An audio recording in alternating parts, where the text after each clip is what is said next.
28 বছর বয়সে ওয়ানডে অভিষেক, দ্বিতীয় ম্যাচে সেই 5 উইকেট শিকার, সেটাও বিদেশের মাটিতে। তানভীর ইসলাম যেন স্বপ্ন পূরণ করলেন, তার 5 উইকেটেই এলো জয়। অধিনায়ক মেহেদী হাসান মিরাজের ভাবনা ম্যাচ ঘুরেছে কুশল মেন্ডিসের উইকেটে, এখন চোখ সিরিজ জয়ে। হারলে সিরিজ শেষ, জিতলে সমতা। প্রেমাদাসায় লঙ্কানদের কাছে 11 হারের রেকর্ডটাও ছিল মাথায়। পরাজয় বাক্সবন্দি থাকা বাংলাদেশ অবশেষে এলো খোলস ছাড়িয়ে। লঙ্কা বধ করে জয়ের গল্পটা লিখল মেহেদী মিরাজের দল। প্রেমাদাসার বুকে এই জয়ের অন্যতম কাণ্ডারি তানভীর ইসলাম। 28 বছর বয়সে ওয়ানডে অভিষেক, দ্বিতীয় ম্যাচে সেই 5 উইকেট শিকার, সেটাও বিদেশের মাটিতে। লুকানো আক্ষেপটা কি ঘুচল এই বাহাতি স্পিনারের?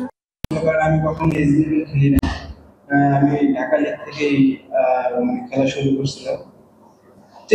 চেষ্টা করছি যে না, এভাবেও সম্ভব। ক্রিকেটের সামনে নিজের লক্ষ্যে পৌঁছানোর জন্য চেষ্টা করছি। ইনশাল্লাহ আল্লাহ অনেকদিন পর তুলে দেখাইছে যে international man of the match. আলহামদুলিল্লাহ। 248 রানে গুড়িয়ে যাওয়ার পর কুশল মেন্ডিসের ঝড়ো 50 হতাশই করেছিল টাইগার সমর্থকদের। তবে মাঠে বিশ্বাসটা ছিল মিরাজ বাহিনীর। জানালেন কুশলের উইকেটটাই ঘুরিয়ে দিয়েছে ম্যাচের মোড়। ছিল তানভীর যেভাবে বোলিং করেছে ও কুশলের উইকেটটা যেভাবে নিয়েছে, কারণ আপনি দেখেন 9 ওভারে প্রায় 70+ রান ছিল। সো এরপরও কিন্তু সবাই মনে করেন বিশ্বাস করেছে যে না, আমরা ম্যাচটা জিততে পারি। তানভীর ওকে যখন আউট করে দিয়েছে এবং মিডল ওভারে যখন শামীম পাটোয়ারি ভালো বোলিং করেছে, এবং আমার কাছে মনে হয় যে মিডল ওভারে যে বোলিংগুলো হয়েছে, ও তানভীর শামীম পাটোয়ারির যে 9টা ওভার, এই 9টা ওভার আমাদের টিমের জন্য অনেক অ্যাডভান্টেজ ছিল।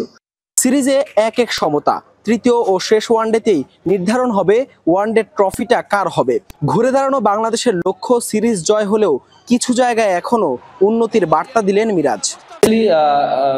1-1 হয়েছে, অবভিয়াসলি থার্ড ম্যাচটা আমরা আরো পরিকল্পনা করতে পারবো, আমাদের সময় আছে। আমরা কোন জায়গাটা আমাদের ল্যাকিংস গুলো আছে, আপনারা দেখেন যে আমরা ম্যাচ জিতেছি, হ্যাঁ, বাট আমাদের কিছু কিছু জায়গায় আমাদের ইমপ্রুভ করতে হবে। দেখেন 2টা ম্যাচ খেলেছি, আমরা এখনো 50 ওভার ব্যাটিং করতে পারিনি।